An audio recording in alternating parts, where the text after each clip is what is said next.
윤유경 플러스 학원이 중등학습 이노베이션이라고 하는 것을 실시하고 있는데요. 2025년도에 처음 실시하는 것입니다.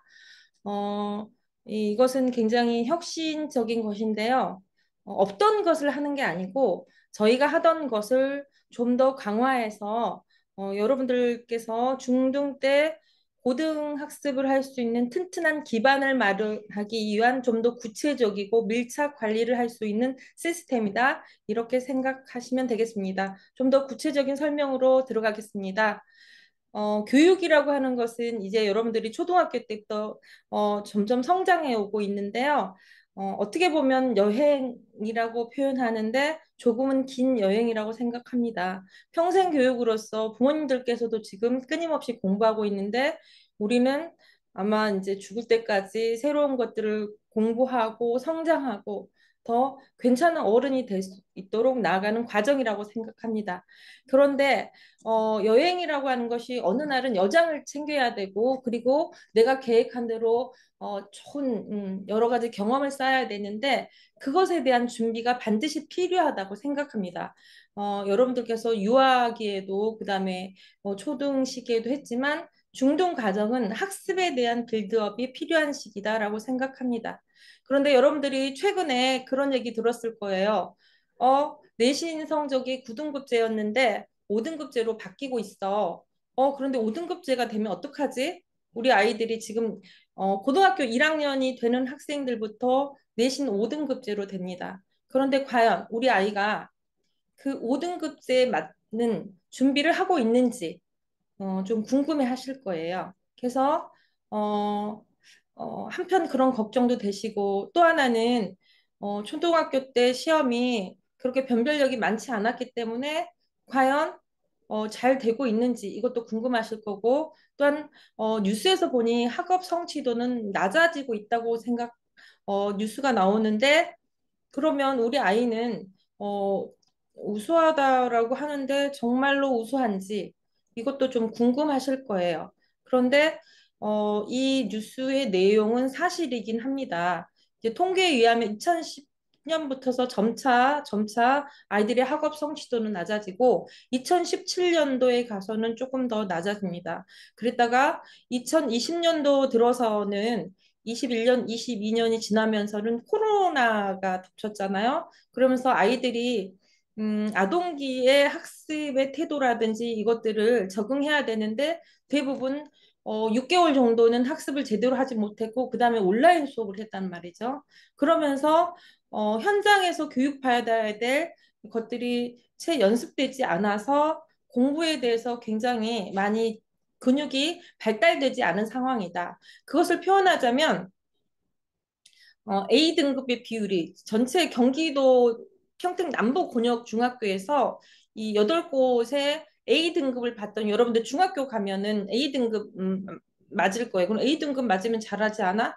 근데 그렇지 않다는 거예요. 35.1%가 A등급을 맞아요. 지금 2학년, 3학년들 이걸 체감하실 거예요. 그럼 아주 우리 아이는 잘해라고 하고 있는데 고등학교 9등급제하고 5등급제를 비교해 보면 과거에 9등급제에서는 1등급이 4%, 2등급이 11%, 3등급이 23%인데 30 몇 퍼센트니까 거의 4등급과 3등급 사이에 들 수 있죠. 그런데 그것도 모든 중학교 평택 권내에 있는 중학교 아이들이 평택에 있는 고등학교를 가지 않아요.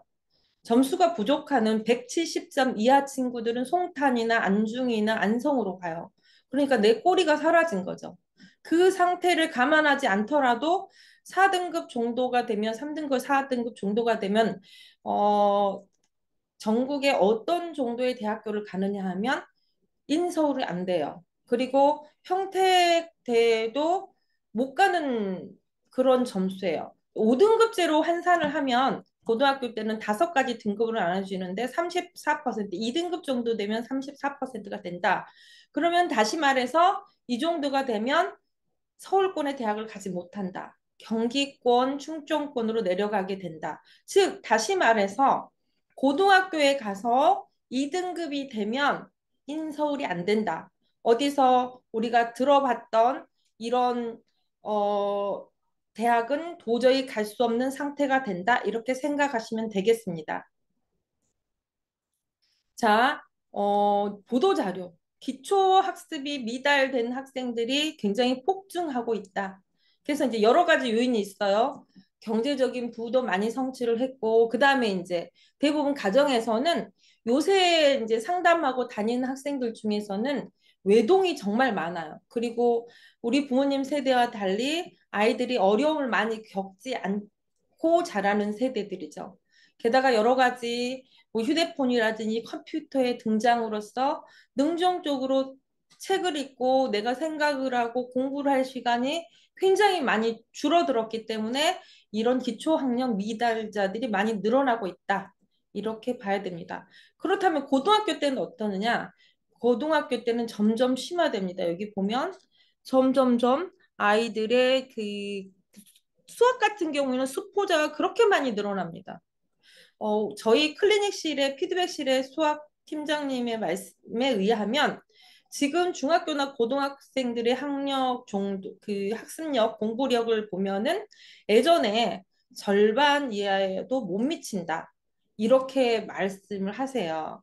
물론 여기서 보면 다른 영어 과목이나 국어 과목은 굉장히 또 우리나라 말인데도 불구하고 거의 영어 과목과 비슷하게 줄어드는 상황, 실력이 줄어드는 상황이 발생을 합니다.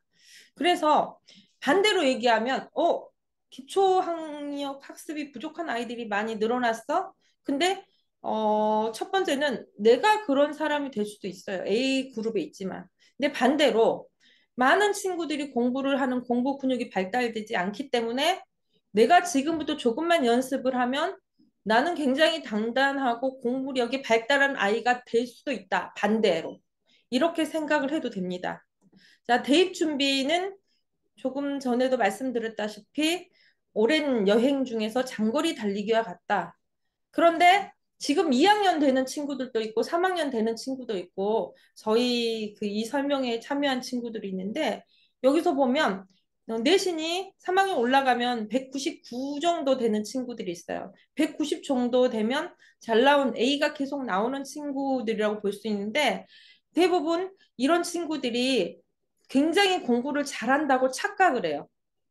그런데 그 학교 안에서는 좋은 점수를 받고 있지만 이 아이들이 고등학교에 가면 거기에서 조금 전에 봤다시피 4등급, 5등급으로 떨어지는 경우가 굉장히 일반적인 경우예요. 그래서 요새는 물내신이라고 하잖아요. 일주일만 공부해도 올백을 맞을 수 있어요. 저희 학원에서도 100점짜리가 그렇게 많아요. 그렇기 때문에 변별력 없는 내신 점수만 잘 나온다고 우리가 공부를 잘하는 게 아니고 중학교 점수만으로 만약에 대학을 갈 수 있다면 그나마 좀 안심이죠. 그런데 중학교에서 뭐 1학년 때부터 3학년 때까지 내내 전교 1등을 난다 해도 그 성적표를 가지고 있다 해도 절대로 대학에서는 그걸 평가해서 어서 오십시오 하지 않는다는 거죠. 아무 의미가 없다는 거예요. 자, 또한 어머님들께서 이렇게 생각했어요. 우리 아이가 지금 고등학생도 아니고 중학생이야. 중학교 1학년, 2학년, 3학년 사이에 이제 사춘기를 마련하잖아요. 그러니까 고등학교 가면 마음껏 공부를 할 수 있는데 지금 좀 놀게 하면 어때? 너무 많은 푸시를 하면 아이가 공부를 더 안 한다고 하는데 나는 우리 아이를 그렇게 고생시키고 싶지 않아. 지가 공부할 때가 되면 하겠지요. 라고 해서 학원을 안 보낸다든지 학원을 보내시면서도 숙제 검사라든지 테스트나 이런 것들을 조금 루즈하게 해주면 안 되느냐. 우리 아이는 그냥 학원만 다니게 해달라 하시는 학부형님도 계십니다. 물론 사춘기가 너무 심하게 와가지고 정말 반발이 너무 극대화돼서 그 탄성력이 어마어마하다면 우리 학원 선생님들이 조절을 하세요. 아이가 조금 그 시기가 지나가면 흡수력이 높아질 때 엄청나게 달리게 되거든요. 그런데 너무 그거를 제거해 놓은 상태가 되면 아이가 거기에 대해서 적응력이 너무 떨어져서 다시 시작해야겠다고 생각할 때에도 공부는 이미 엉덩이 붙이고 앉아 있는 습관 자체가 안 돼 있고 공부하는 방법 또한 배우지 못했기 때문에 그 진입할 때 거의 불가능한 상태가 된다. 저희 어머님들이 아버님들이 어렸을 때는 한참 놀다가 이제 공부를 해야지 하고 시작을 할 때도 늦지 않았을 때가 있었어요. 그때는 수능 세대. 수능이 거의 70%, 80% 정도 차지해서 대학을 가는 세대. 그런데 지금의 우리 아이들은요. 내신이 특히 인서울에 10개 내지 15, 서울대, 연대, 고대 이런 대학들은요. 85%가 내신이 고등학교 내신을 포함한 학생부 종합 전형이라든지 내신 전형으로 가야 돼요. 그렇기 때문에 고등학교 때부터 처음에 4월 달에 중간고사를 보는 점수부터서 대학을 가는데 완전히 확정이 됩니다. 그렇기 때문에 중학교 때 내내 놀다가 사춘기가 다 끝나고 나서 공부를 시작한다면 이미 게임이 끝나 있는 상태가 된다는 것이죠. 그래서 자, 공부는 다 때가 있다라고 얘기를 해요. 속 차리고 정신 차리고 다 지나가고 나서 시작하면 이미 버스는 떠나고 난 후다. 그렇기 때문에 우리 아이가 조금 사춘기에 진입을 했더라도 기본 학습은 유지하게 하고 그리고 습관이 되게 하고 대신에 공부에 대한 심한 저항력만 안 생기게 아이들과 소통을 잘하면 되고요. 그때는 학원 선생님이나 학교 선생님께 좀 맡겨두는 경우가 좋아요. 부모님께서 너무 제약하고 너무 압박감 거기에 대한 반발심이 너무 크기 때문에 이것은 저희 학원하고 상의해서 조절할 수 있다. 중학교는 저는 가장 중요한 거는요. 최고의 점수가 나오게 하느냐, 당장 그것보다는 공부 방법을, 공부를 어떻게 해야 되는지 습득하는 최고의 시기고요. 그 다음에 공부 습관을 엉덩이를 의자에 붙이고 앉아서 얼마 동안 오래 앉아 있으면서 집중을 할 수 있느냐. 그냥 앉아만 있으면 안 돼요. 그것을 할 수 있는 최적의 시기라고 생각을 합니다. 그래서 중학교 때는 반드시 이것들이 이루어져야 되는 시기예요. 자, 공부 방법을 체득하는 거, 공부 습관을 형성하는 거. 여러분들께서는 중학교 3학년 부모님도 중학교 2학년 부모님도 계시는데요. 우리 아이가 시험도 보고 A를 다 맞아왔기 때문에 공부 방법을 체득했을 것이라고 착각하는 분도 계세요. 근데 가끔 저희가 다른 학원이나 혹은 혼자 공부하다가 혼자서 공부를 하다가 들어온 아이는 훨씬 나아요. 그런데 종합학원을 다니거나 아니면 중등 학원이라든지 과외를 하는 학생들이 저희 학원에 들어왔을 때 저희들 어떤 검사를 해보면 스스로 공부하는 방법을 모른 채 그냥 하란 대로 시켜서 공부를 하다 보니까 공부 방법이 뭔지 모르고 오는 아이들이 70%, 80%가 넘습니다. 그다음에 공부 습관이라고 하는 것이 형성되지 않는 아이들도 있어요. 예를 들어 그냥 학원만 가서 학원에서 그냥 숙제를 다 하게 하는 시스템 요새는 그런 것도 있는 것 같아요. 특히 종합반, 종합학원을 다닌 경우에는 그렇기 때문에 집에 오면 아무것도 하지 않아요. 학원 가는 시간 외엔 모두 다 아이들이 놀아요. 그리고 나는 학원은 엄마가 아빠가 원하는 대로 갔다 왔기 때문에 노터치 하니까 이제 무서우셔가지고 그래 학원만 다녀다오 하는데 이제 계속 유튜브 보고 게임하고 SNS하고 모든 시간을 그렇게 보내요. 그러면 이 친구는 학원을 다니는 습관은 형성돼 있죠. 그건 어쩔 수 없이 가라고 하니까. 하지만 공부 습관이 형성돼 있지 않다고 봐야 됩니다. 또 하나 세 번째는 사고력이 향상돼야 되는 때예요. 물론 공부의 처음과 끝은 자기가 공부한 것을 기억하려고 하는 거거든요. 근데 그것을 무조건 암기하는 방식으로 공부하면요. 중학교 때에는 전교 1등 3년 내내 할 수 있어요. 하지만 고등학교 때는요. 1등급 하기 힘듭니다. 그래서 생각하는 능력을 연습해야 되는 시가 또한 중학교거든요.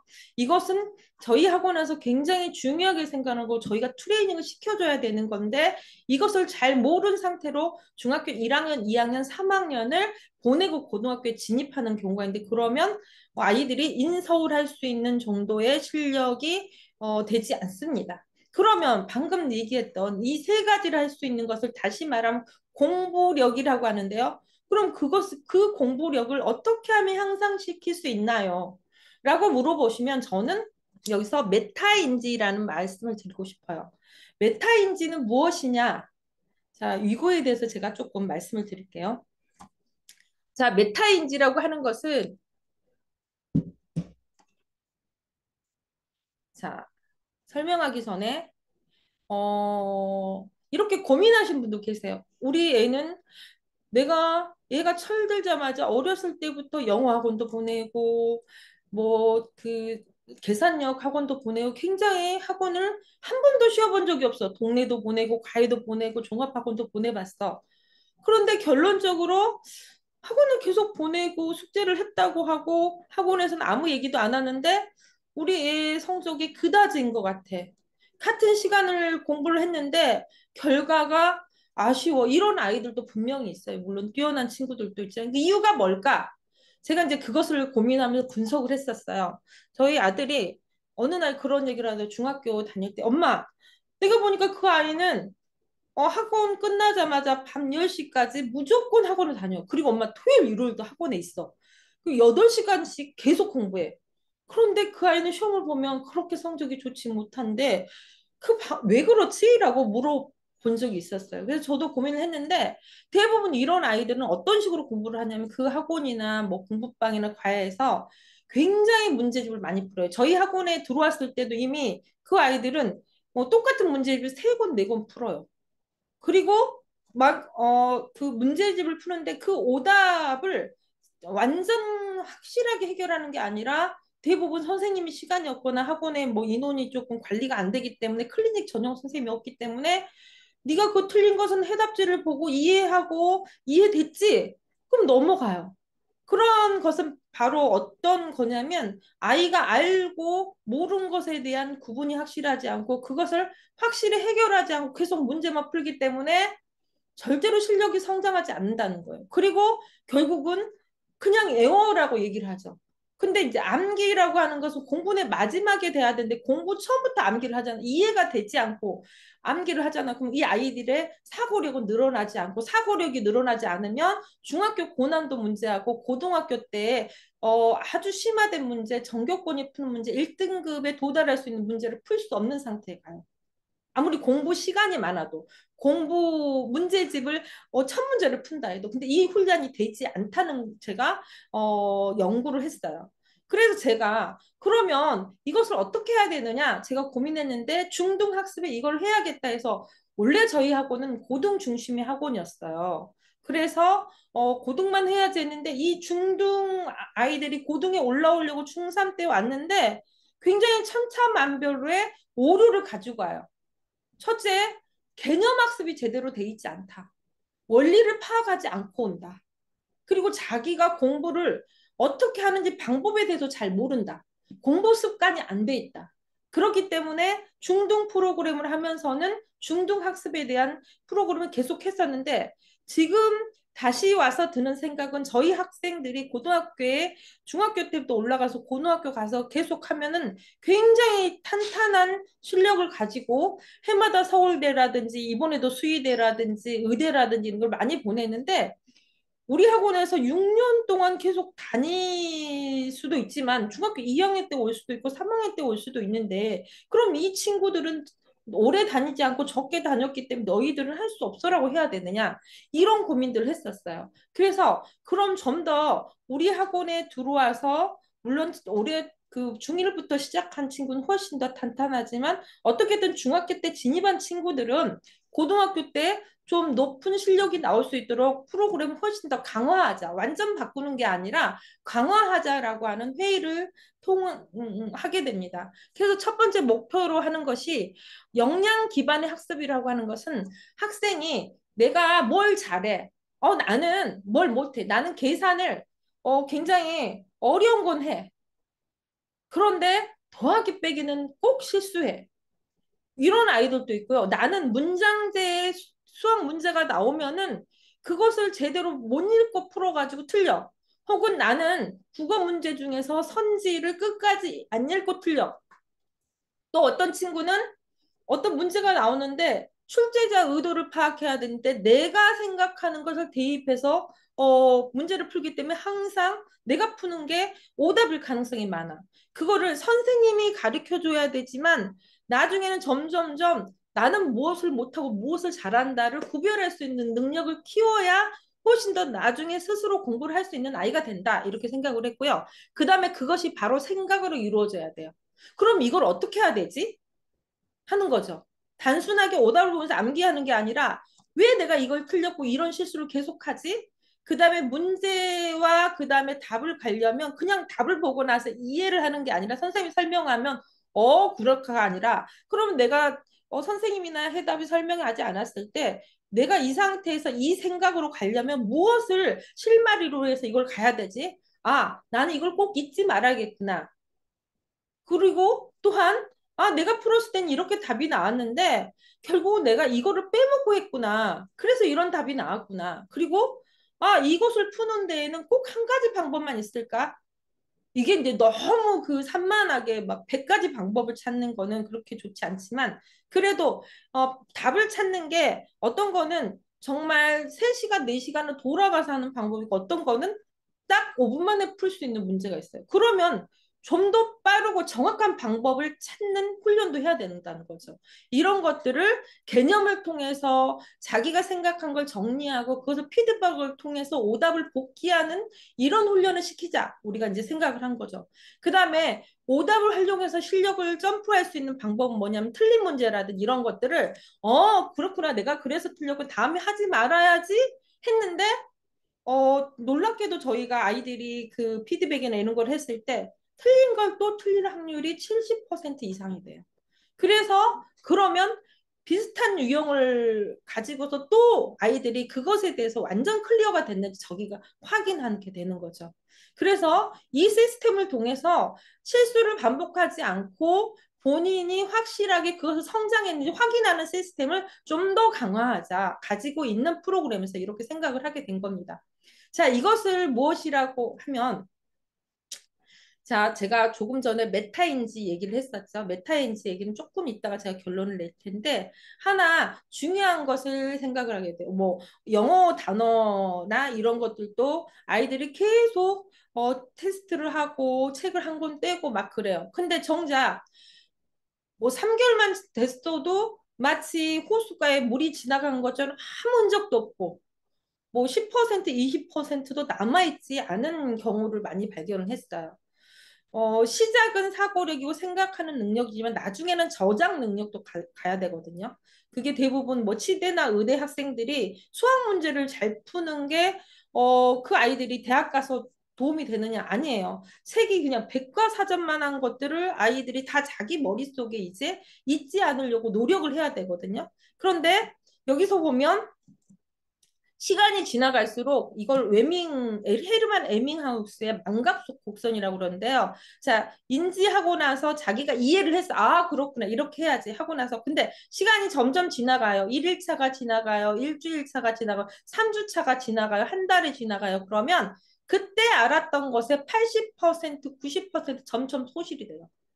그러면 굉장히 그 일반적인 아이들이 공부 방법을 습득하지 못한 친구들, 아하, 그래요. 그리고 나서는 시간이 한 달 지나고 잊어버려. 그러니까 계속 주말에도 공부하고 밤 1시까지, 10시까지 공부해도 그때는 알았는데 나중에 잊어버리고 그때는 알았는데 나중에 잊어버리고 이거는 계속 반복하더라는 거죠. 그래서 그러면 그것을 계속 기억하게 하려면 기억이 이만큼 차 있게 하려면 어떻게 해야 되냐면 중요한 시기마다 반복해서 자 하루가 지나가기 전에 일주일이 지나가기 전에 2주 한 달이 지나가기 전에 다시 그것을 상기해서 그것을 꼭 집어서 그것을 고정시켜 주는 것. 이것을 뭐라고 하냐면 반복하고 시간의 간격을 두고 규칙적으로 분산하는 것. 이것을 바로 간격 효과라고 그러거든요. 학습적인 전문 용어로. 망각을 하지 않기 위해서는 내가 실수했던 것, 내가 기억하지 못한 것도 간격 효과를 이용해서 고정시켜준 이게요 4번이나 5번 정도가 되면요 제가 중학교 때 배웠던 것들이 지금도 기억이 나요. 그 다음부터는 반복하지 않아도 돼요. 근데 배웠던 그 시기에 아하 하고 넘어서 6개월, 1년 돼 가서 다시는 꺼내보지 않았기 때문에 그 아이는 안 배운 상태까지 가버려서 공부의 효과가 없어진다. 이것을 제가 많이 강조를 하고 있습니다. 어, 웨밍하우스의 망각 곡선에 의하면 간격 효과, 시간의 차이를 두고 기억하게 하는 훈련을 시키고요. 또 하나 무엇을 시키냐면요. 어, 이제 메타인지에 대해서 다시 얘기를 할 건데요. 미국의 유명한 그 한국인 학자였어요. 굉장히 미국에서도 교육적인 대성한 학자인데요. A그룹과 B그룹이 그 실험을 해요. 지능도 비슷하고 신체적인 환경도 비슷한 두 그룹을 나눠요. A그룹의 학생들은 매일 2시간씩 참고서를 주고 그걸 공부를 하게 해요. 그리고 B그룹은요, 똑같은 참고서를 줘요. 아이들이 지능이나 실력이 다 비슷한 아이들이. 그런데 1시간 반은 공부를 하게 하고 30분은 테스트를 하게 해요. 그런데 이 아이들은 어, 몇 달 동안 이런 실험을 하거든요. 그런데 제가 질문할 게 하나 있어요. 지금 이제 우리 설명에 들어와 있는 우리 그 학생들에게 질문할게요. 지금 우리 태민이 잘생긴 태민이가 계속 너무나 어, 진지하게 이걸 보고 있는데 마이크 한번 켜볼까요? 네, 네, 우리 태민 학생 A그룹과 B그룹이 있잖아요. 공부를 두 네, 달 동안 이렇게 시켰어요. 어떤 그룹이 더 스트레스가 많이 올라갈까요?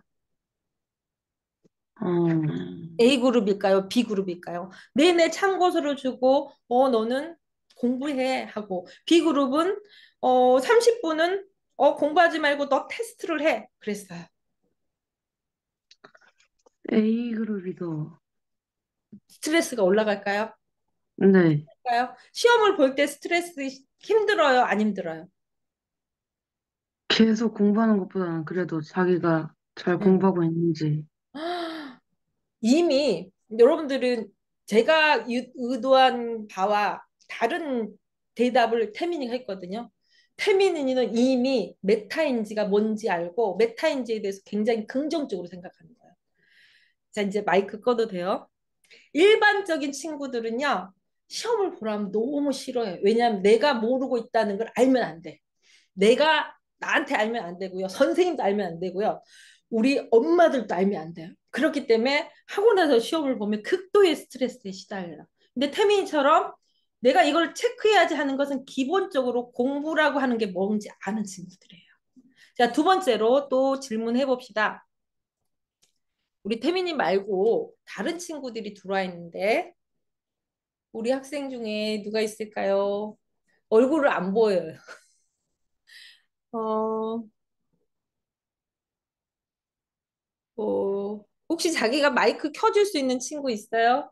우리 남민지 학생. 우리 민지는 너무 예뻐요. 우리 민지는 어떤 상황에서도 자기가 노력하고 하려고 하고 공부에 대한 욕심도 있는 친구예요. 민지야, 마이크 좀 켜줄 수 있겠어? 왼쪽 거 마이크 누르면 돼.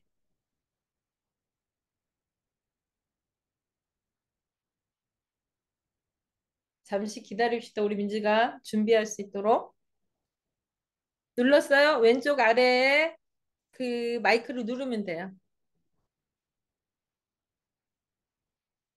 안 되나요? 음, 할 수 없으면 할 수 없다고 이렇게 하면 돼요. 네. 네. 자, 제가 다른 친구랑 질문을 해야 되는데 시간이 좀 걸려서 우리 준보도 들어와 있나요? 그 준보도 굉장히 기대되는 친구인데 자, 여기에서 A그룹과 B그룹이 학습 효과는 어떤 그룹이 더 학습 효과가 높을까요? A그룹은 공부 시간이 훨씬 많겠죠. 왜냐하면 날마다 30분을 빼먹지 않아도 2시간 몽땅 공부를 했으니까. 그런데 B그룹은 30분을 계속 뺐잖아요. 여기서 학습 효과는 결론적으로 얘기하면 바로 B그룹이 높았어요. B그룹이 왜 높았냐면 A그룹은 계속 같은 자습서를 보고 그러기 때문에 내가 뭘 모른다는 거에서 스트레스를 받지 않기 때문에 마음은 굉장히 편안해요. 그런데요, B그룹은요, 계속 한 챕터를 끝낼 때마다 테스트를 하잖아요. 그러면 내가 100개 중에서 10개를 몰라 테스트에서 틀렸어요. 그러면 그때부터는 100개를 다 안 봐도 돼요. 틀린 10개만 보면 되니까 공부하는 시간은 훨씬 더 압축이 되겠죠. 그리고 다른 걸 봐도 되겠죠. 그리고 새로운 것들 모르는 걸 더 공부해도 되겠죠. 공부도 많이 늘어나고요. 그 다음에 기억하는 것도 계속 모른다는 것을 체크할 수 있기 때문에 간격 효과를 높여서 굉장히 효율이 올라났다. 이것들을 뭐라 하냐면 바로 아는 것과 모르는 것을 구분하는 능력. 이것을 뭐라 하냐면 바로 메타인지라고 합니다. 그런데 이 메타인지라고 하는 것은요, 아이들이 공부하는데도 중요하지만 자기 인생에서도 중요해요. 저는 그 아이들이 중학교 때, 고등학교 때 부모님들이 이렇게 얘기해요. 공부가 적성이 아니면 네가 빵을 굽든지 아니면 뭐 자동차를 고치든지 너의 적성을 찾아라. 공부 안 해도 된다. 나는 네가 행복했으면 좋겠다라고 하는데 그건 잘못된 생각이에요. 학생은요, 공부가 적성일 리가 없어요. 그냥 우리가 우리 인간이 그 여러 가지 기본적인 밥 먹고 잠을 자고 뭐 이런 활동을 하잖아요. 그런 것처럼 학생은요, 기본 임무가 공부예요. 그렇기 때문에 적성인 친구들과 적성이 있지 않은 친구들을 구분해서는 안 된다. 기본적으로 해야 되는 거예요. 인생을 살아가기 위해서는 가장 쉬운 거에 바로 공부다. 왜냐하면 사회에 나가봐요. 당장 뭘 못하고 서투르고 힘들고 그러면 당장 그만둬 하고 잘려요. 그런데 학교에서 누가 공부 못한다고 안 한다고 조금 숙제 안 했다고 학교에서 자르나요? 다시 기회 주고 다시 연습하잖아요. 자기가 못하는 거, 하기 싫은 거, 자기가 어려운 것들을 그럼에도 불구하고 내가 해야지, 내가 해야 될 거니까 이렇게 자기를 조절하는 능력을 기르는 것이 학생 때 가장 중요한 공부를 통해서 연습할 수 있는 거라고 생각을 하거든요. 그렇기 때문에 이 멘탈인지라고는 학습이라고 하는 과정을 통해서 자기가 자기를 조절하는 능력을 배울 수 있다는 거. 이게 가장 저는 중요하다고 생각을 했어요. 그래서 자기의 학습 과정을 인식하고 조절하는 능력은요. 제일 중요한 것은 첫 번째 어떻게 해야 되냐면 목표를 명확하게 해야 돼요. 나는 우리 학원에서 이번에 주마다 시험을 보는데 나는 적어도 한 개 이상은 틀리지 않을 거야. 그 다음에 우리 학교에서 중간고사, 기말고사를 보는데 나는 여기서 평균을 95점 이상 맞을 거야. 그리고 나는 숙제를 하는데 선생님이 내준 거를 항상 100%할 거야. 아니면 나는 추가 학습을 선생님이 내준 숙제 외에도 더 어려운 문제를 찾아서 할 거라고 목표를 세우는 거. 이거를 습관화 시켜야 된다는 거예요. 두 번째는 내가 이것을 이해하는지 못하는지를 조금 생각을 해야 되고요. 다른 방법으로 할 수 있는지도 생각해야 돼. 세 번째는 내가 이것을 요약하고 그리고 이것을 평가하고 아, 나 이거 잘했어. 아니면 아, 내가 이거를 굉장히 내가 내 걸로 만드는 게 실패해가지고 내가 어느 정도 삭제했기 때문에 다음에는 이렇게 집중해야지 이렇게 생각하는 연습을 해야 된다는 거예요. 그래서 메타인지를 향상할 때는요. 아, 나는 어떤 사람인가 이걸 알아야 되는데 우리 학원에서는 그랬기 때문에 여러분들 우리 학원에 들어와서 첫 상담할 때는 뭘 하죠? 식스센스를 하죠. 그래서 너는 느린 친구야. 너는 빠른 친구야. 너는 자유로운 친구야. 너는 단순 반복 암기를 싫어하는 친구야. 이라고 얘기를 해주면서 우리 상담 선생님께서 너는 암기를 할 때 좀 돌아다니면서 해. 아니면 너는 아주 암기는 잘하는데 네가 한 번도 경험하지 못했던 거에 대한 적응력이 매우 낮기 때문에 조금씩 조금씩 스텝 바이 스텝으로 우리가 피드백실이나 이럴 때 조금 두려움 없이 적응하는 훈련을 미리 하자 이렇게 얘기를 해줍니다. 그 다음에 학습 과정을 분석하는 거 우리 학생들이 처음엔 하지 못해요. 그렇기 때문에 우리 학원에서 우리 선생님들이 평가 결과를 가지고서 같이 얘기를 나눠요. 오답정리를 하면서 그냥 해답지에 써져 있는 그것을 외우게 하는 게 아니라 왜 너가 그거 틀렸을 거라고 생각해? 너가 왜 이런 문제가 생겼는지 생각을 하게 합니다. 그 다음에 끊임없이 자기한테 질문을 하고 그걸 반성하고 성장하는 기회를 마련하고요. 그 다음에는 그럼 이건 우리가 어떻게 할까? 그래, 그 다음 시험에는 우리가 이 올백을 맞아보도록 하고 이 실수하는 것들을 하지 않기 위해서는 이제부터 네가 문제를 100문제씩 풀었다면 내가 그 대신에 70문제씩 줄여줄게. 근데 하나도 틀리지 않는 연습을 하자. 이렇게 좀 아이들마다 다른 목표를 설정하게 해줍니다. 이것이 바로 메타인지를 가지고 있는 학습 방법이고 우리 학원에서는 이것을 굉장히 중요하게 생각합니다. 자, 중학교 공부를 제가 이렇게 그림으로 표현을 했어요.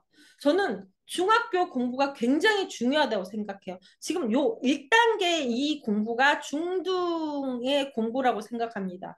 그래서 중등 때요, 내신 대비만 하는 중등 학원이라든지 일반적인 과외, 어떤 데에서는 1대1 과외라고 하는데 가서 보면 중학교 1학년도 있고 중학교 3학년도 있고 고등도 있죠. 그래서 평상시 때는 너무 평화롭다가 시험 때 딱 3주나 한 달만 공부를 하는 곳이 너무너무 많아요. 우리 동네에도 대부분 이래요. 지금 방학 때 아이들이 너무 행복해요. 그냥 가방만 들고 왔다 갔다 해요.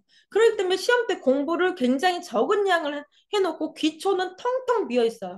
그러면 고등학교에 가서요, 기초가 튼튼하지 않기 때문에 어떤 거 올리려고 하면 탑이 쌓여지지 않아요. 그래서 이 친구들이 자기가 원하는 만큼의 목표로 도달하기에 바람만 불어도 휘청하게 돼요. 그래서 저희들이 생각하게 된 건 중요한 건 중학생이다. 중학교 때 시험 준비가 중요한데 시험 준비만 1년 내내 주구장창하게 되면 아이들은 실력이 없는 애가 돼요. 그 시험 기간, 그 시험 문제가 나오지 않으면 문제 다 틀려요. 그런데요, 저희는 동시에 하기로 했어요. 즉, 중학교 2학년 때 그 다음에 나올 거 선행을 하면서 심화를 같이 합니다. 그리고 시험 준비는 항시적으로 해요. 그러면 이 아이들 기초가 굉장히 탄탄해져요. 이 탄탄한 걸 가지고서 이 개념이나 활용을 해놓으면 고등학교 가서 5등급제 내신을 얹힌다 해도 절대로 흔들리지 않아요. 실수도 하지 않고. 그러면 수능까지 가게 되고 대학 전공이라고 하는 것에 정말 안정적으로 올라갈 수 있는 계단이 될 수 있다. 저희가 목표를 하는 것이. 그래서 저희 학원이요. 지금 80%가 고등학생이고 고등학교에 전교권 학생들이 너무 많아요. 뭐 국영수 다 1등급 나오고 그래서 서울대, 연대, 고대 가지만 이제부터서는 우리 평택에 있는 아이들을 지키기 위해서 중등 강화 프로그램 하겠다. 그리고 우리가 투자를 하겠다. 이렇게 저희가 목표를 설정했습니다. 결국 바닥이 튼튼해야 흔들림 없이 여러분들이 목표하는 대학에 그리고 여러분들이 목표하는 삶으로 갈 수 있다. 그게 지금 시기에 이루어져야 된다. 이렇게 주장을 합니다. 자, 이노베이션이라고 하는 실력 혁신 후에 달라지는 점은요. 개념을 이해하고 그리고 빠르게 정답을 찾아요. 훈련이 됐기 때문에. 그리고 이것이 단기간에 성적 딱 100점이 아니라 그거는 저희는 아주 기본 중에 하나. 작은 거라도 있는데 중요한 건 장기적으로 실력이 쌓여서 나중에 진짜 실력 있는 학생을 만드는 것이 저희의 목적입니다. 결국 공부 방법을 바꾸면요. 사고력이나 문제 해결력, 업그레이드 할 수 있는 우리 중학교의 굉장히 중요한 시기입니다. 그래서 이노베이션에서 가장 중요한 건 뭐냐면요. 실력별 수업을 해요. 그러면 어머니들께서 지금 질문지에 이렇게 물어보셨어요. 그러면 학년별로 달라지게 되나요? 우리가 이제 작년에 이것을 하기 위해서 우리가 갑자기 어느 날 제가 자고 일어나서 딱 좋은 생각이 났어가 아니라 1년 내내 실험을 했어요. 무학년제 반을 했어요. 그 다음에 내신을 보게 했어요. 실력별로 수업을 하기 때문에 내신 중심의 수업이 아니에요. 딱 내신 4주만 내신을 하고요. 나머지 다 선행과 심화를 했어요. 그런데 놀랍게도요. 그 반은요. 8명도 아니고요. 12명인가 됐었어요. 특별반이었어요. 어머니들이 다 오케이 하셨어요. 그런데 그 중에서 11명이 모두 100점이 나왔어요. 한 명은 하나 틀렸어요. 그런데 내내 내신만 공부하는 것보다 공부의 양은 3배, 4배였고 실력도 훨씬 좋아졌어요. 그 실험을 하면서 우리가 자신감을 갖게 됐는데 단 실력별 수업을 하지만 학교를 섞겠다는 얘기지 학년을 많이 섞진 않을 거예요. 왜냐하면 그 시기마다 그 나이마다 아이들이 의사소통이라든지 할 수 있는 사고는 조금 달라요. 그런데 아주 특수반 같은 경우 저희가 섞을 거예요. 이 아이가 지나치게 훌륭해서 이 아이는 두세 학년을 높이 올라갈 수 있는 그런 반에 들어가야 되는데 너는 학년이 아직 어리기 때문에 거기 있어 하면 그 아이의 실력에 대한 수업을 담보할 수 없기 때문에 그 반은 특수반으로 운영되고 부모님들께 그걸 알릴 겁니다. 그러니까 그건 걱정하지 않으셔도 돼요. 자, 그다음에 개별 피드백이 우리 아이들이 저희가 영어나 수학 같은 경우는 의무 피드백을 하잖아요. 예전에는 각각 자기 시간표와 그 다르게 자기 개별 피드백이 다 달랐어요. 이 아이들의 편한 시간에 올 수 있는 시간에 할 수 있겠어요. 그랬더니 우리가 이번에 다시 생각해 본 건 뭐냐면 일상적으로 내신 공부는 본인들이 스스로 알아서 하는 것을 하기 위해서는 피드백을 좀 더 밀착해야 되겠다. 그다음에 좀 더 집중해야 되겠다. 이런 생각을 했어요. 그래서 그 시간에는 그 학년 그 수준의 아이들이 들어와서 피드백을 하면 아무래도 피드백을 할 때에도 수업처럼 굉장히 관리가 잘 되겠죠. 모두 다 틀리는 문제가 있고 어떤 아이가 한 명 틀리는 문제가 있고 이 아이들이 5명이 틀렸는데 각각 이유가 다른 이유가 있겠죠. 그러면 그것을 같이 선생님이 칠판을 대고 설명할 거 설명하고 따로 설명할 거 설명하고 그러기 때문에 훨씬 더 피드백도 집중적으로 되겠죠. 그리고 그 아이의 특수성만 있을 때는 다른 아이들이 다른 피드백을 할 때 이것을 어떻게 할 수 있는지 또 고민해 줄 수 있겠죠. 그래서 통합 피드백을 하기로 했습니다. 그 다음에 올백 캠프라고 하는 건 무엇이냐면 중학교 때 우리 아이들이 국어, 영어, 수학은 학원을 다녀서 우리 어떻게 공부하는지도 배우고 점수가 아주 잘 나고 실력도 좋아요. 그런데 우리 아이는 학원을 다니지 않는 사회라든지 뭐 정보라든지 이런 과목이 막 20점, 30점이에요. 그러면 이 과목들이요. 막 내신이 원래는 195가 넘어가야 돼 170 이하로 떨어질 수도 있는데 이것도 연습을 해볼 수 있게 하는 게 우리가 시험 기간에는 그래 그러면 다른 과목도 공부할 수 있는 방법을 우리가 알줄 줄 테니까 스스로 자기가 공부를 언제부터 언제까지 한 달이면 한 달 해놓고 자 이때는 무슨 과목을 하고 어떻게 하고 계획을 세우고 자기가 스스로 개념 정리하는 방법을 우리가 캠프를 열어서 연습할 수 있게 해주겠다. 이건 원비를 받지 않아요. 그러면 종합학원을 다닌 것도 훨씬 더 스스로 공부할 수 있는 방법을 연습하게 된다. 이렇게 우리가 이것도 작년에 다 실험을 해봤어요. 그랬더니 실제로 효과가 매우 높았습니다. 그래서 이런 방법으로 좀 더 강화된 우리가 혁신 프로그램 하겠다라고 생각을 했습니다.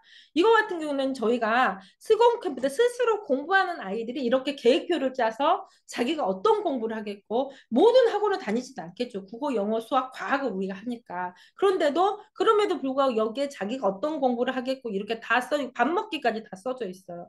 그다음에 자기가 언제까지 급한 일을 이렇게 수행평가도 하겠고 그리고 나중에는 자기가 스스로 이것에 대해서 반성도 하고 앞으로 어떻게 할 건지 자기가 무슨 몇 등급을 할 건지 이렇게 목표도 세우게 되고 스스로 자기 인생을 돌아볼 수 있는 아이를 만드는 훈련을 해봤어요. 자, 그 다음에는 그러면 국어, 영어, 수학, 과학 선생님 어떤 식으로 우리가 이 이노베이션 프로그램 할 건지 각각 팀장님들이 설명을 해주는데 자, 제일 처음에 국어 팀장님께서 설명을 해주는데 우리 학원 국어의 특징에 대해서 제가 잠시 설명하고 그 다음으로 넘어가도록 하겠습니다. 여기 보시면은 윤유경 국어라고 하는 것은 저는 국어는 굉장히 과학적이다. 1번부터 5번까지 답인 이유는 1번은 20%, 2번도 30%, 뭐 3번은 40%가 아니에요. 1번이 답일 확률이 100번이면 2번, 3번, 4번이 아닐 확률이 0%예요. 근데 그것을 헷갈려 하는 이유는 첫째, 영어하고 수학은 학원을 다니는데 국어는 학원을 다니지도 않고 공부 방법을 잘 몰라요. 그래서 기본 개념이 너무 안 써져 있어요. 그런데 기본 개념이 제대로 돼 있고 과학적으로 원리를 알면은 국어에도 공식이 있습니다. 이것을 체과해서 제가 최초로 공부를 시켰는데요. 국어가 이렇게 굉장히 다양한 분야로 나눠져 있어요. 수능, 화법이라거나 문법이라거나 독서, 비문학이라거나 그 다음에 글쓰기라거나 근데 문학이라거나 이것들을 저희가 공부를 시키는데 일반적인 학원에서는요. 뭐 문법을 한 6개월 가정을 해요. 선행을 한다 해도 그게 다 끝나잖아요. 그럼 나중에 문학을 또 6개월을 해요. 그 중학교 때 선행을 했다고 해요. 근데 이 아이들을 테스트를 해보면 이게 남아있지 않아요. 왜냐하면 첫째 활용 훈련이 안 돼 있고요. 6개월 후에 다른 과목을 하면서 앞에 했던 걸 다 잊어버려요. 그런데 고등학교 1학년 갔을 때 이 분야들이 진도에 따라서 모의고사가 나오냐? 그게 아니에요. 이 분야들이 모두 다 섞여서 한꺼번에 딱 3월 모의고사부터 나와요. 그러면 아이들은 어떻게 공부를 해야 되냐면 합법이라는 거 첫 번째 출발해서 공부하는 방법 가르쳐 주고요. 그 다음에 문법 같이 동시에 가르쳐 주고요. 1, 2주 간격으로 저희가 계속 시작을 해요. 그래서 네 마리의 말이 나중에 한꺼번에 달리면서 공부하는 개념이나 방법을 알려주고 나서는 나중에 스스로 그 방법을 터득했으니까 네 마리 말이 한꺼번에 계속 달리게 해서 처음엔 느리게 다니다가 그것이 어느 정도 그 체화되잖아요. 그럼 빨리 달리게 하고 그 시간 안에 달리게 하고 점점 더 강화하는 프로그램이 이루어집니다. 그러면 나중에 이 아이가 굉장히 내신도 잘하고 모의고사 수능도 잘하는 이 아이로 변하게 됩니다.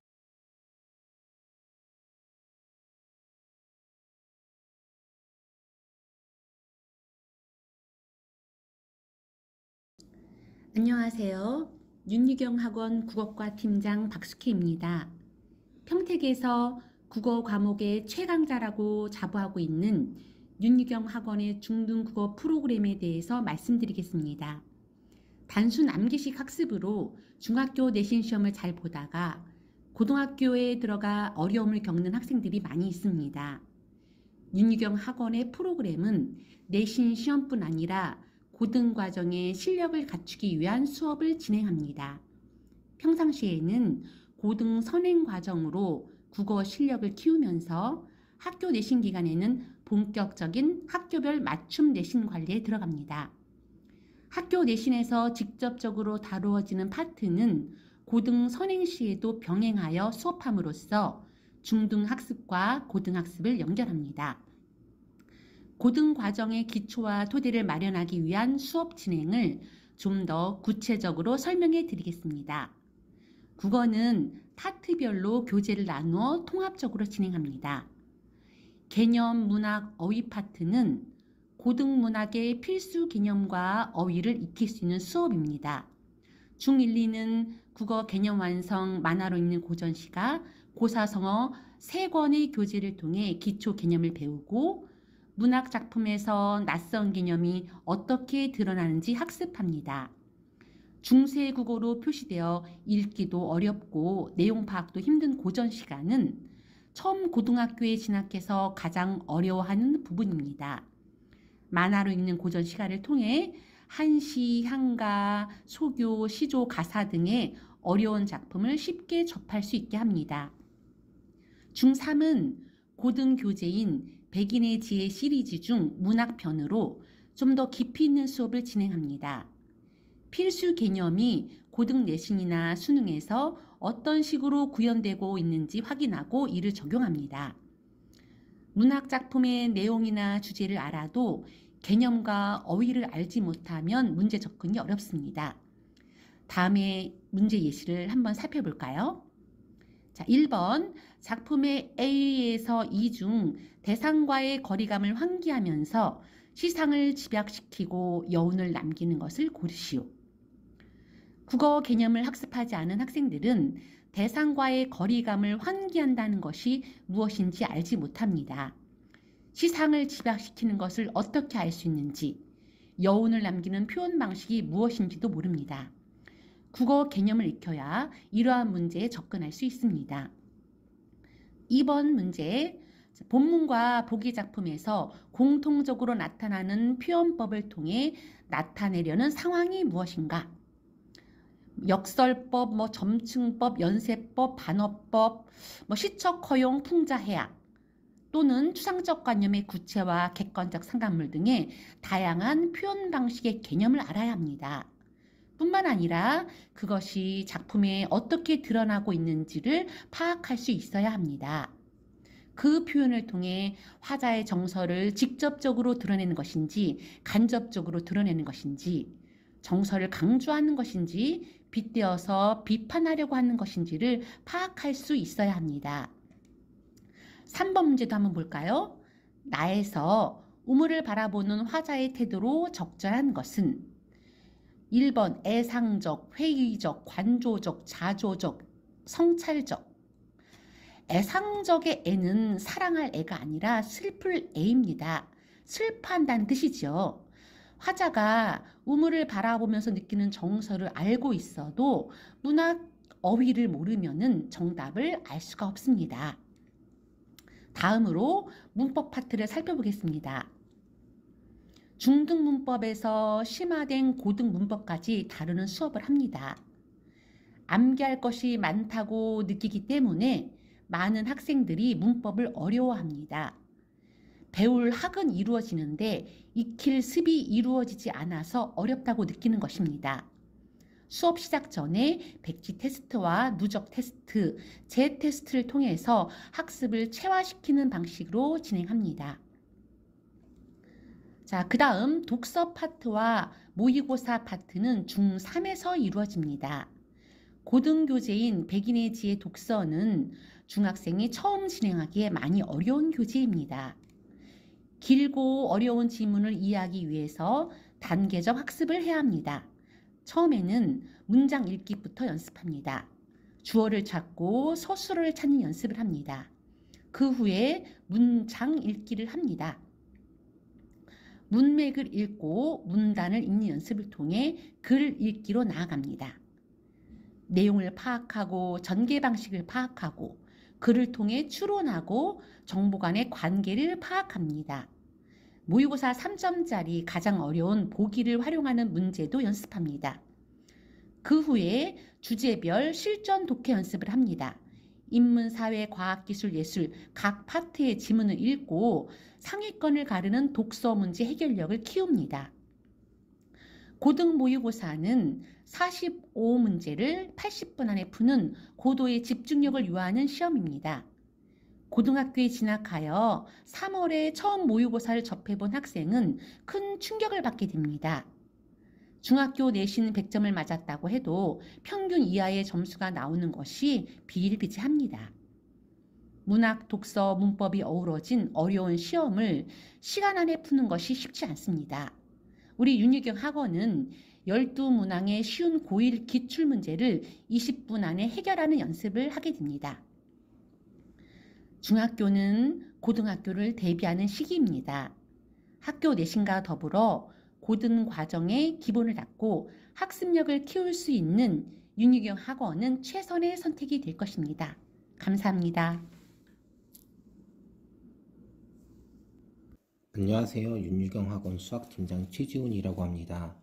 이번에 저희가 새로운 중등 프로그램을 재편하면서 아이들 피드백 시간 또한 월 4시 반에서 5시 20분, 금 4시 반에서 5시 20분으로 중등만 따로 잡았습니다. 중3은 예비고이기 때문에 이 시간에 운영되지 않고요. 중1, 중2 피드백 시간은 따로 잡았습니다. 피드백 시간은 중학생만 들어오게 따로 잡음으로써 기존보다 아이들을 밀접하게 관리할 수 있게 됐고요. 그럼 어떻게 운영되는지 설명해 드리겠습니다. 월요일 4시 반에서 5시 20분은 중1이 시험 보고 중2가 피드백을 하고, 금요일은 4시 반에서 5시 20분에 중1이 피드백을 하고 중2가 시험을 봅니다. 토요일은 11시에서 12시 반 부족한 학생들의 나머지 학습을 시키겠습니다. 중1이 시험을 보면은 50분을 보게 되죠.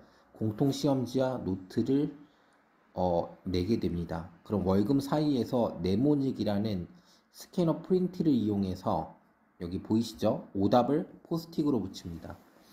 아이들이 금요일에 오답을 하고 이때 풀이가 깨끗하게 노트에 정리돼야 답으로 인정을 합니다. 집에 갈 수 있게 합니다. 이 시험지는 학기 때에는 실제 중등 시험지 난이도에 유사한 자체 제작 시험지로 보게 되고요. 아이들의 점수는 전산 입력이 됩니다. 방학 때는 나가는 진도가 수준별로 다르기 때문에 공통 시험지가 아니라 개별 시험지로 운영이 되고 오답 시스템은 동일합니다. 추가적으로 오답은 누적 이외로 진행이 됩니다. 예를 들어 3월 10일 월 틀린 문제는 3월 14, 21일 금요일 두 번의 오답을 진행해서 둘 다 통과가 돼야 해당 문제에 대한 오답이 끝나게 됩니다. 여기에서 잘하는 학생과 못하는 학생 두 그룹은 특수하게 관리하는데, 매번 100점을 맞을 만큼 잘하거나 또는 오답의 양이 매우 적은 학생은 피드백 때 중등 심화, 고등에서 매우 중요한 문제를 풀고 거기에 대해 피드백이 이루어집니다. 이 심화 문제 개수는 학생들의 역량에 따라 달라질 수 있습니다. 반대로 잘 못하는 그룹의 학생들은 그주 토요일 11시에 추가 공부를 시킨 후 재시험을 봅니다. 이렇게 공통 피드백을 했을 때 이점에 대해서 상세히 설명해 드리겠습니다. 기존 피드백 시스템보다 고등이 없고 중1, 중2만 있기 때문에 중1, 중1에 밀착해서 관리할 수 있습니다. 기존 중등 학원이 중등 내신 대비만 되는 것에 비해서 저희는 수업 때에는 평소에 선행에 초점을 맞추고 진행을 하면서 피드백을 통해 현행의 약점을 파악해서 담당 선생님에게 보고가 되면 이를 바탕으로 다시 시험 기간 단단하게 시험 대비를 들어갈 수가 있습니다. 중등이 틀린 것의 70% 이상이 실수입니다. 실수를 하면은 이외 오답을 해야 되고 혹은 풀이를 알아볼 수 없겠으면은 답이 맞아도 틀리게 처리하기 때문에 많은 문제를 풀리는 게 아니라고 해도 문제를 정확히 풀고 오답할 수 있는 힘을 기르게 합니다. 이런 습관은 풀이가 몇 배 길어지는 고등에 갔을 때 빛을 보게 될 것입니다. 결국 저희의 목적은 중학교 시험을 단순 양치기가 아니라 정확하게 공부를 해서 고득점을 맞고 여기에서 세이브가 된 시간은 보다 빠른 고등 선행을 통해 고등학교, 특히 현재 5등급제로 바뀌는 내신과 수능에서는 고1의 중요성이 아주 부각되고 있는데요. 이 고1 과정을 보다 많이 반복할 수 있게끔 하는 시스템을 구축하려는 것이고, 수학팀장인 저를 포함해 모든 선생님들은 중등뿐 아니라 고등의 실력자이기 때문에 저희를 믿고 보내주시면 감사하겠습니다. 참고로 현재 바뀌는 피드백 시스템은 새 학기에 맞춰서 진행이 됩니다. 정확히는 3월 둘째 주부터 시행될 예정입니다. 이상입니다. 안녕하십니까. 윤유경 학원 영어과입니다. 이번 저희 윤유경 영어과에서는 그동안 신입 예비고 학생들을 오랫동안 분석한 결과 중학교에서 고등학교 올라가는 몇몇 아이들이 학교 내신 성적에 비해 낮은 고등준비 실력을 가진다는 점을 확인하였고, 이 문제점의 원인을 찾아보았습니다. 그 결과 첫째로는 장기간의 내신 준비로 인하여 시험 끝난 후에 장기간의 휴식과 선행 공부 시간의 부족으로 생각을 했고, 둘째로는 학교 성적이 좋으면 선행도 잘 준비되고 있다는 착각을 하게 된다는 것을 확인하였습니다. 이런 학생들이 결과적으로 고등학교 올라갈 때는 좋은 내신 성적을 가질 수는 있으나 막상 고등학교에 올라가면 내신 성적과는 다른 학업 성적을 보이며 본인이 생각한 성적과는 다른 결과로 인하여 힘든 고등학교 생활을 보내게 됩니다. 또한 이번 고1부터 시행되는 5등급제로 인하여 수능 최저 강화가 예상이 되며, 따라서 더 이상 고등학교 내신만 잘 나오는 실력으로는 좋은 대학 입학 성적을 거두기 어려우며 모의고사 선행이 더욱더 필요하다는 결론을 내렸습니다. 따라서 이번 영어과에서는 중등 아이들의 고등학교 대비 실력 향상을 목표로 몇 가지 방향성을 수정하였습니다. 가장 큰 변화로는 상시 내신 준비입니다. 실제로 시험 준비가 원활한 아이들과 그렇지 않은 아이들은 실제 실력이 다를 수도 있겠지만, 학교 수업을 평소에 잘 듣고 따라간 아이들은 쉽게 준비가 끝나는 반면에 학교 수업을 잘 듣지 않고 있다가 시험 기간에만 학원에서 다시 듣기 때문에 시간이 2~3배 정도 소모되고, 이로 인하여 선행은 더욱더 어려워지고 내신도 힘들게 준비하기 때문에 학업에 피로함을 쉽게 느끼게 됩니다. 이 때문에 선행 수업과 내신을 분리하여 평상시에도 단계별로 나누어서 진행하며 이에 따라 테스트를 실시하고, 잘하는 아이들은 시험 기간이 선행에 방해되지 않고 계속 앞으로 나아갈 수 있도록 하고, 학교 수업이 아직 자리 잡히지 않은 아이들은 학교 수업을 원활하게 듣고 수업에 집중하여 시험 때만 과부하되는 공부 습관을 덜기로 하였습니다. 이에 따라 내신을 세분화하였습니다. 내신 준비를 세분화하여 각 단계별은 주차별로 나누어져 있으며, 아이들이 한 번에 모든 것을 준비하는 것이 아니라 주차별로 나누어 단계별로 세분화되어져 진행합니다. 세분화되어진 단계로 아이들은 조금 더 자세한 진도 관리를 받을 수 있으며 단기간 한 번에 준비하는 시험의 부담으로부터 덜어지게 됩니다. 이 세분화 단계를 진행하기 위해 각 단계는 온라인과 오프라인의 적절한 혼합으로 이루어지며, 예로 단어와 영작 검사의 경우 학원 태블릿과 어플을 이용하여 진행하며, 일부는 종이 시험으로 진행하고, 때로는 동영상 강의와 학원에서의 통합 피드백 등 다양한 매체와 수단을 동원하여 최대한 나누어 진행하려고 노력하였습니다. 각 단계별을 통과 못한 학생들은 피드백실에서 재검사, 재강의 듣기 등을 통하여 최대한 그 주차에 해결할 수 있도록 하겠습니다. 또한 이번에 기존 저희 학원에서 피드백실에서 하던 선행 단어 시험과 고등 서술형 풀이와는 별개로 통합 피드백이 운영되며, 통합 피드백 시간에는 각 학생들이 담당 선생님들께서 직접 단계별로 관리를 받게 됩니다. 시험 기간의 경우에는 중등 영어 시험의 경우 교과서에 있는 영문법뿐만 아니라 학교 선생님들께서 수업해 주시는 내용도 나오기 때문에 시험 기간에는 어법 집중 기간을 통하여 본인 학교 시험 어법뿐만 아니라 광범위한 어법적 지식을 얻을 수 있도록 구성하였습니다. 이로 인하여 시험 기간으로 인한 공부 단절을 최소화하려고 노력하였습니다. 그동안 저희 윤유경 영어과에서는 학생들이 중등부를 거쳐서 고등학교, 대학 입학까지 함께 진행하기 때문에 학원에 오래 다닌 아이들이 고등학교에서 성적이 나오는 것이 저희들의 책임이라는 생각을 가지고 내신 관리와 고등학교 선행에 맞추어 교재 선정과 수업을 진행하여 왔습니다. 이번에 바뀌는 교육체제 변화로 인하여 조금 더 유연하게 변화하는 환경에 대처하고자 상시 내신 대비와 통합 피드백을 신설하게 되었습니다. 부모님들과 학생분들의 많은 성원 부탁드리겠습니다.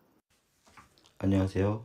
윤유경 플러스 학원 중등부 과학 담당 노두진 선생님입니다. 이번에 새롭게 개설하게 되는 자사특목고 도전을 위한 시작, 영재물리, 영재화학, 영재통합과학에 대해서 말씀드리겠습니다.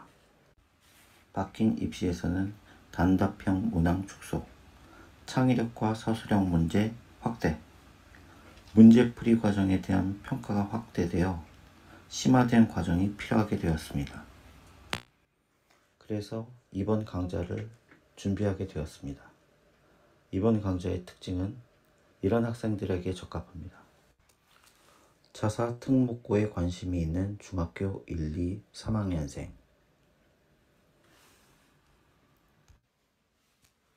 짧은 시간 안에 물리, 화학, 통합과학을 선행하고자 하는 학생, 이공계에 진학에 관심이 있는 학생, 영수국 과목에 부담이 없고 과학을 남들보다 앞서가고자 하는 학생을 위해 준비했습니다.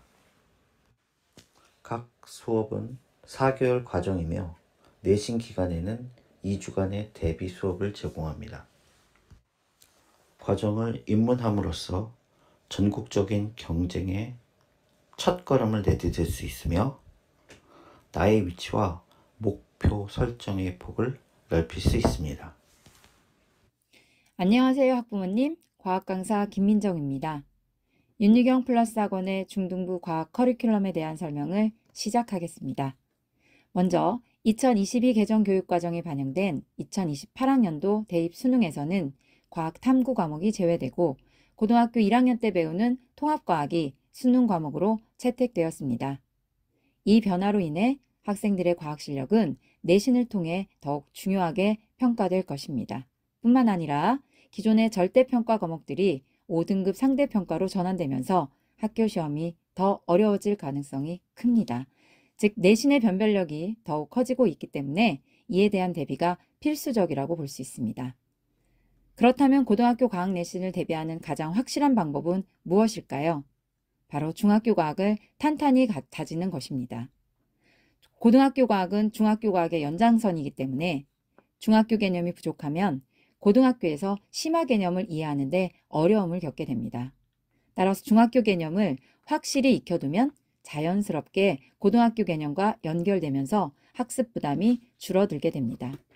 또한 2025년부터 전면 시행되는 고교 학점제에서는 학생들이 자신의 진로에 맞춰 과목을 선택할 수 있습니다. 그렇기 때문에 선행학습을 해두면 고등학교에서 물리학 2, 화학 2와 같은 심화 과목을 선택할 때 훨씬 유리해집니다.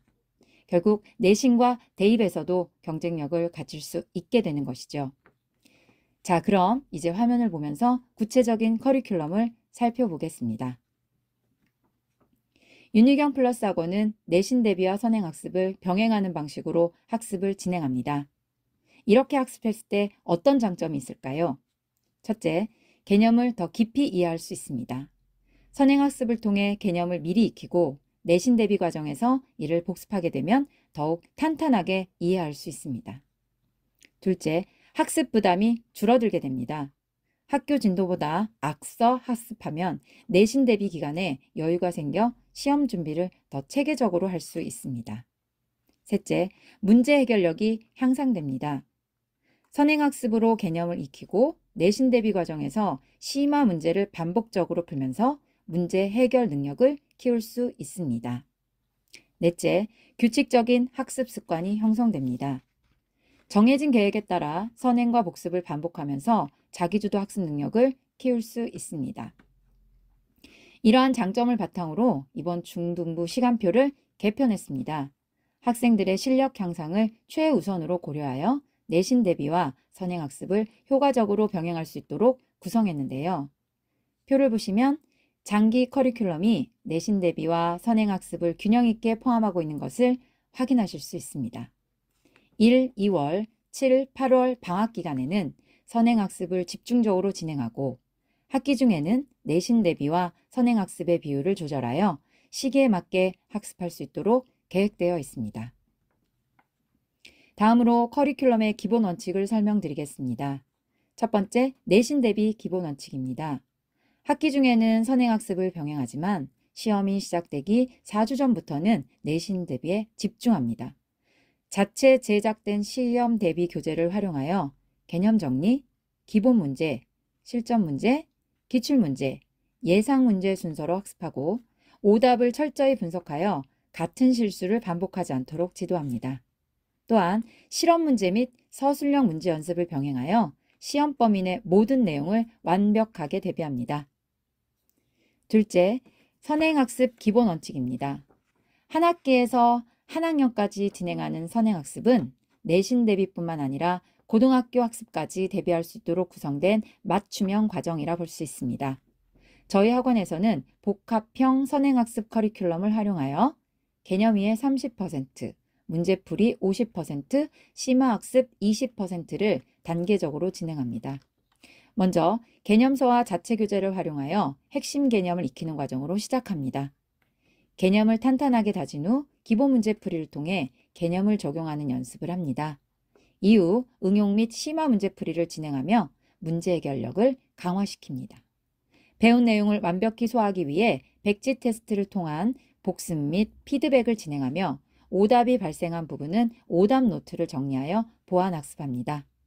마지막으로 서술형 문제 대비 연습을 통해 논리적인 답안을 작성하는 연습까지 철저히 진행됩니다. 셋째, 주기적인 복습 기본 원칙입니다. 저희 학원은 아시다시피 피드백에서 시작해서 피드백으로 끝난다고 할 만큼 학습한 내용에 대한 확인을 매우 중요하게 생각하고 있습니다. 반복 학습을 통해 장기 기억을 강화하고 학생들이 학습한 내용을 완전히 자신의 것으로 만들 수 있도록 철저한 복습 시스템을 운영하고 있습니다. 지금까지 설명드린 것처럼 윤유경 플러스 학원의 모든 수업과 프로그램은 학생들이 좋은 대학에 진학할 수 있도록 지속적으로 진화하고 발전해 나갈 것입니다. 학생들이 학업에서 최고의 성과를 거둘 수 있도록 최선을 다할 것을 약속드리며 궁금한 점이나 도움이 필요하시면 언제든지 학원으로 문의해 주세요. 우리 아이들의 성공적인 학업 여정을 응원합니다. 감사합니다.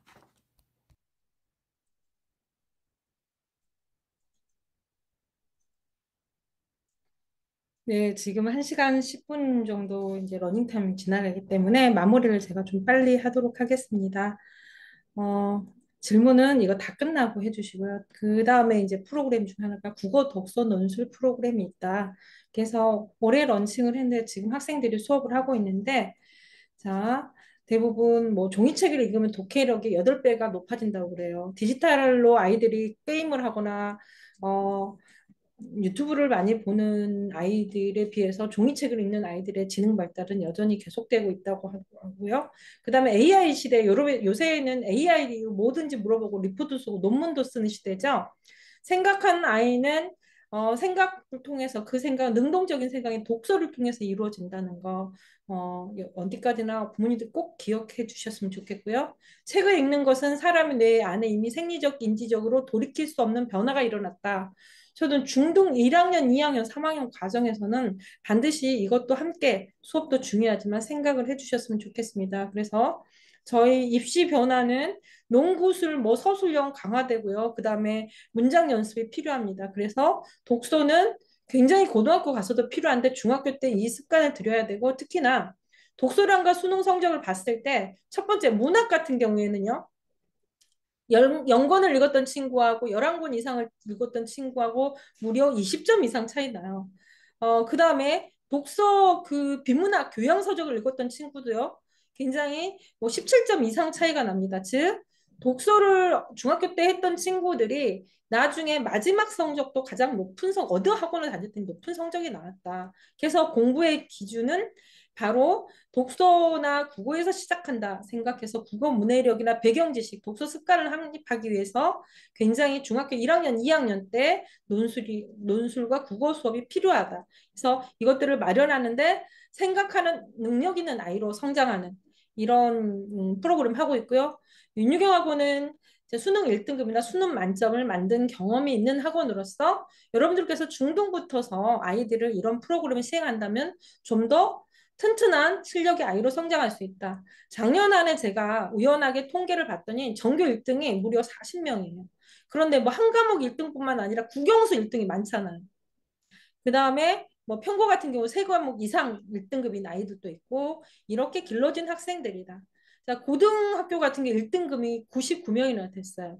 1등급이 전교 12등 안에 들어야 되거든요. 그런데 그러면 이 적어도 각 학교의 아이들이 굉장히 많은 1등급이 우수한 아이들이 많이 다니고 있고 그다음에 대폭 상승은 2등급 이상, 그다음에 점수가 20점 이상 상승한 아이들도 이렇게 많았다. 중고등 100점 맞은 학생들 보면 국영수 다 100점인 아이들도 많고요. 뭐 두 과목 100점인 아이들 많고 굉장히 이런 아이들도 많은 건 우리 선생님들이 이렇게 체계적인 학습을 이루기 때문이다. 입시 결과는요. 저희가 이제 올해 10년인데 작년까지 535건. 올해 이번에 서울대 의과대학, 연세대, 고려대 의과대학 합격한 친구도 있었어요. 이렇게 최고의 정점을 찍고 있다고요.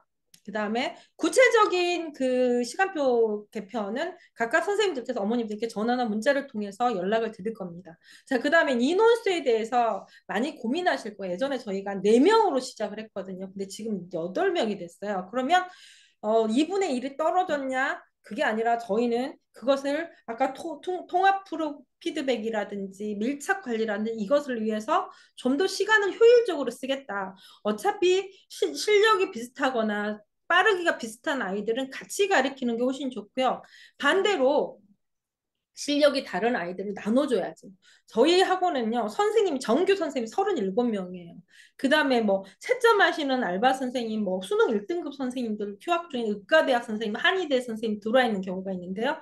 이런 분들까지 포함하면 42명이나 되시는 선생님이 계세요. 평택에서 가장 많이 투자를 하고 있죠. 그런데 그래도 인원수가 나중에 손해가 보는 게 아니냐 해서 각각 인원수의 다른 학원의 형태에 대해서 제가 설명을 드릴게요.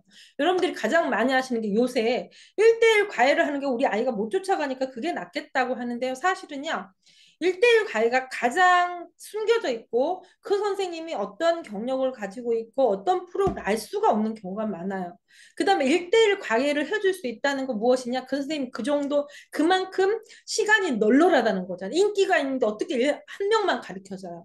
그래서 객관적 증명이 좀 힘든 경우가 많고 빈기 선생님의 가능성도 많다. 그래서 우리 아이가 그냥 한 명만 수업했을 때는 편하지만 편한 게 우수한 실력을 가질 수 있게 하는 건 아니잖아요. 고등에 가면 반드시 비슷한 학교의 아이들과 공부를 또 시켜야 돼. 왜냐하면 내신 시험을 잘 파악하는 선생님은 나야 되니까. 그룹 가르기 같은 경우는 대부분 4명 정도 하거든요. 근데 샘별로 어떤 선생님은 굉장히 편고를 잘하는 선생님인데 이분이 한광여고를 맡으면 어떻게 돼요? 선택의 여지가 없잖아요. 그 다음에 시스템이 없다. 그 다음에 각각 국어 선생님 따로 다른 학원, 영어 쌤 다른 학원, 과학 쌤 다른 학원 받으면요.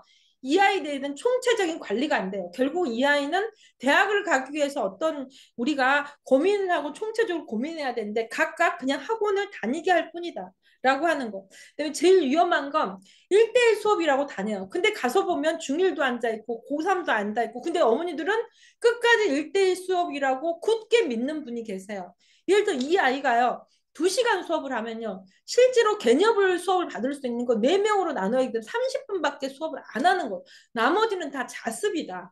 그런데 학원 차원에는 굉장히 이익이에요. 왜냐하면 시간표를 어떤 때 넣어도 돼요. 원하는 시간에 다 넣어줄 수 있어요. 어떤 선생님들은 가리지 않아도 왜냐하면 실력별로 학교별로 선생님이 안 나눠져 있고 그냥 넣어도 되니까.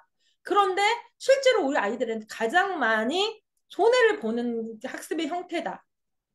단과 같은 경우에는 단체 수업을 하는데 그게 개인적인 밀착 관리는 너무 좀 안 되는 편이다. 그래서 학교 수업과 똑같은 수업을 한 번 더. 그런데 이제 학원에서 어떤 방법을 쓰냐면 문제풀이 위주로 해요. 왜냐하면 개념만 많이 하면 아이들이 학교에서 들었는데 또 들으면 애들이 딴짓을 하고 수업이 어느 정도 알차게 안 된다고 생각을 해서 문제를 풀면 아이들 실력이 올라갈 걸로 생각하는데 이 숙제라는 테스트 관리가 안 되기 때문에 오답 관리가 안 되기 때문에 저희는 우리가 이제 이런 단과를 선택할 수도 있고 1대1이라서 4인 수업을 할 수도 있고 뭐 여러 가지 선택할 수도 있는데 그거를 선택하지 않고 우리만의 방법을 하는 이유는 첫째, 저희 학원은요 중등 학원이지만 반드시 고등 현재 가지고 있는 선생님 가르쳐요. 예를 들어서 중등 학원이나 중등 뭐 그 종합 학원이나 단과 학원에 다닐 때 제가 그렇게 물어봐요. 그 중등 학원 선생님이 고등학생을 현재 가리키고 있느냐, 고등학생 중에서도 상위권을 현재 가리키고 있느냐, 이건 굉장히 중요한 거예요. 우리 아이가 앞으로 고등학교가 됐을 때 이게 시험에 나와 안 나와, 이게 중요해 안 중요해, 이게 아이들이 많이 틀리는 거야 안 틀리는 거야, 이거는 그 선생님만 알고 있어요. 즉 중등 선생님이 선행을 나가거나 심화를 나가면 고등학교 때 나오지 않은 문제를 가지고 공부를 가리키기 때문에 헌물을 켜는 것과 갖고 이 아이가 굉장히 자기가 노는 시간 쪼개가지고 공부를 하는데 효율이 없어질 가능성이 높다는 거죠. 그래서 현재 고등쌤이 중등을 가리키는데 고등 상위권을 가지는 선생님께 제가 절대로 중고등을 분리하지 않겠다고 합니다. 그리고 고등 선생님도 마찬가지예요. 이 아이가 교육과정이 바뀌었는데 어떤 교육과정이 바뀐 것을 알고 고등학교에 들어왔을 때 얘가 이 부분을 안 했고 이 부분에 대해서 연습이 안 되는 교육과정을 했기 때문에 이걸 해줘야지 고등 상위권 이 문제를 풀 수 있다. 이걸 파악할 수 있잖아요. 그렇기 때문에 상보적인 관계다. 저희 학원은 4년 연속 의대치대 배출했고요. 진로 성향 컨설팅을 하고 있습니다. 그래서 시간표를 이번에는 시간표가 변동이 되겠지만 나중에는요. 이 아이가 그러면 똑같은 반에 하다가 속력이 빠르고 높아졌기 때문에 갑자기 이동해야 될 일이 있어요. 근데 예전에는 부모님께 전화드려서 얘가 좀 더 높은 반으로 가야 되기 때문에 요일을 바꿔야 됩니다. 시간을 바꿔야 됩니다. 하는데 우리가 이제는 그럴 필요가 없다. 왜냐하면 1단계, 2단계 레벨이 각각 다른 선생님이 같은 시간 공부를 하기 때문에 선생님 변동만 하고 똑같은 시간에 이동을 해주면 이 아이는 다른 시간에 저촉받지 않고 좀 더 본인에 맞는 수업을 이동을 할 수 있다. 다만 이제 한 선생님이 수십 개, 수백 개의 수업을 할 수 없기 때문에 그 반을 가지고 있는 선생님이 다르기 때문에 우리 아이가 좀 더 업그레이드 되는 데에는 선생님 변동은 되겠죠. 하지만 이 아이의 이력 관리라는 성역 관리는 다 된다. 이렇게 생각하시면 될 것 같습니다. 자, 과거에 이제 우리 이런 입시 경력을 가지고 있는 거 굉장히 이제 우리 입시의 성공 비결은 중등은 실력 위주의 프로그램이라든지 과목별 전문 고등 입시 선생님이 있다든지 고등은 다시 이제 저희가 2월 17일 날 시간표가 개편이 되면서요.